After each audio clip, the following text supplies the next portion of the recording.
Since 1983, FAME has helped business and education work for Maine. Contact the authority, the Finance Authority of Maine. You're watching Mainebiz Sunday, Maine's business news source.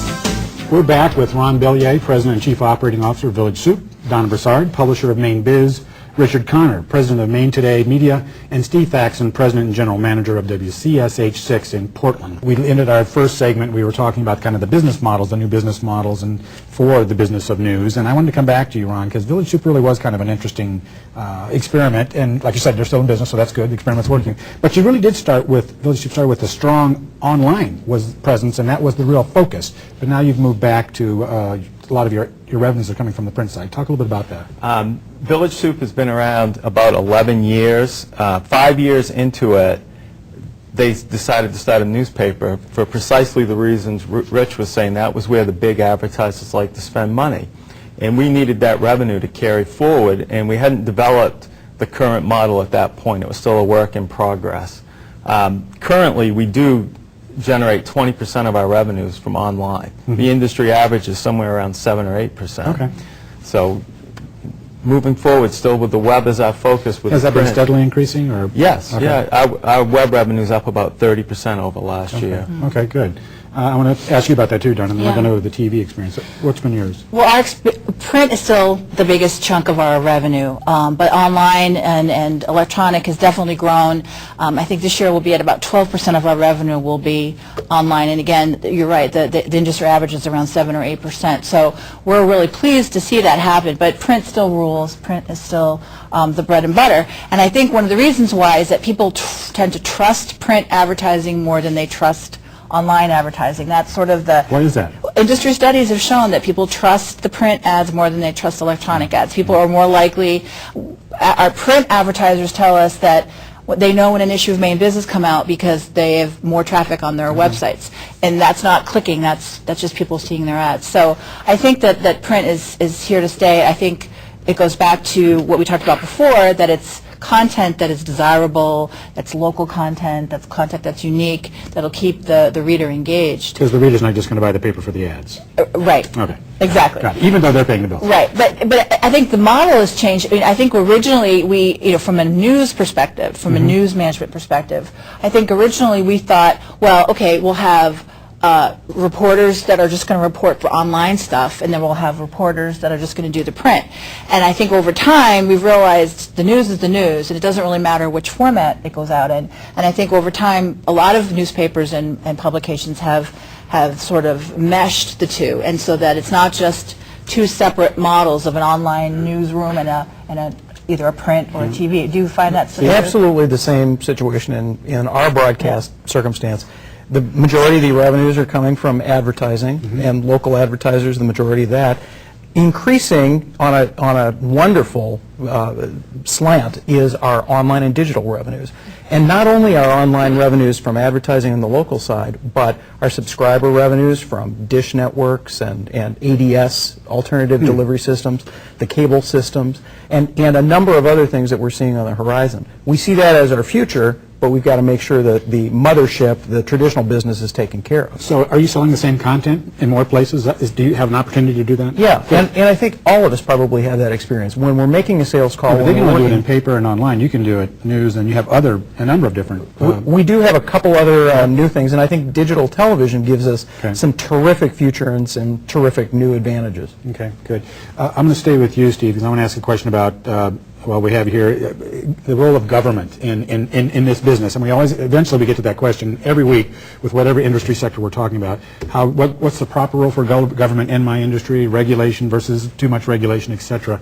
I think you might have some thoughts about that. Well, we live a very dual existence. Yes. The rest of you all are not dealing with federal regulation at the level that we're very used to, and that's something that we've got to be obviously very attentive to in all levels.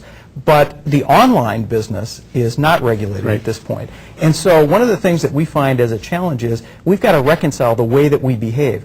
In some cases, our brand and the things that our brand stands for has got to be consistent between the two mediums. But in other cases, we have latitude to do things we may not be able to do on the on-air side, but we can do on the online side. But that's a great point. I'd like to follow up on that. The kind of the the traditional brand versus the online brand. What's your experience with that? Have you had any differences? Do you do it the same way? I think one of the things for newspapers, and I suspect for all of us, broadcast as well, is if you allow, which I think we all do, online comments to stories. In the newspaper, we have one set of rules, which is we have to know your name, your phone number, your address, and we're going to call you and say, did you write this letter? In online, we don't require that. And there's a lot of debate in the newspaper business right now about that. I used to be in the camp that we should have the same standards. I've changed because people that are younger than I am, who I think understand the medium better than I do, they say, somebody's online, someone's email address, that is their name in that arena. And so what we do is, and I think a lot of people, is we allow people to come online, comment, say whatever they want. We then come in after the fact and determine whether or not it meets certain standards that we have that are our own of fairness. We try to stay out of personal squabbles between people. But that's an area that we're all still wrestling with but it creates a lot of debate. It becomes really the new town square, if you will, where people are out debating ideas and things, but you may not know their name or where they're from. Right. And that we're all wrestling with that, I think. Okay. And we handle it just the opposite. Okay. We require a name, your real name, verified by a credit card and an address. We've experimented with the anonymous posting for a long time, and it's just been too problematic for us. Okay. Yeah, we require people to register before they can post a comment. I think it has to do with the slander laws. I mean, in libel laws, I think that we're just careful about having our site have that kind of content.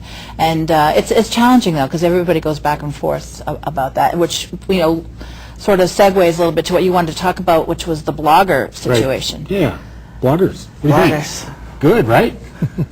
Exchange of ideas, right? Yeah.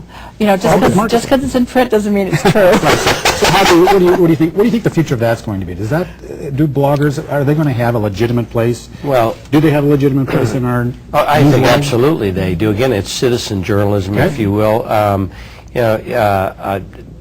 We just had a very interesting situation at our papers in Portland, Augusta, and Waterville, and this is it. We were chasing a story.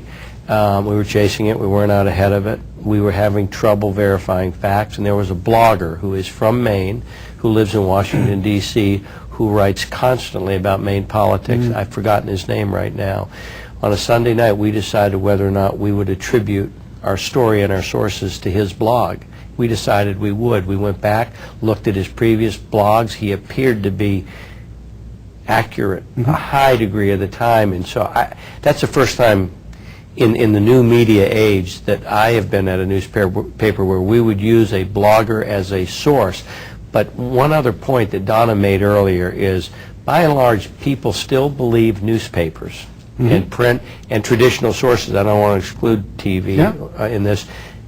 We still have more credibility than bloggers, but it's there, it's going to be there, and some of them are very, very good. Okay. I'm going to have to wrap the segment there for now, but I'm going to continue on to some of that discussion in our afterthought segment. I really want to put you guys on the hot seat a little bit about the kind of the role of journalism, how it's changing, and how important that may be for the future of our democracy and country. And also I want to put you on the hot seat too to ask you what news do you subscribe to? What papers you subscribe to? You pay for online content? We'll ask you what you're doing, so stick around. You can catch more of this discussion in our exclusive Afterthought segment, seen only on the web. Go to mainebiz.biz and click on the Mainebiz Sunday link. We'll be right back. Mainebiz Sunday is made possible in part by funding provided by the Finance Authority of Maine.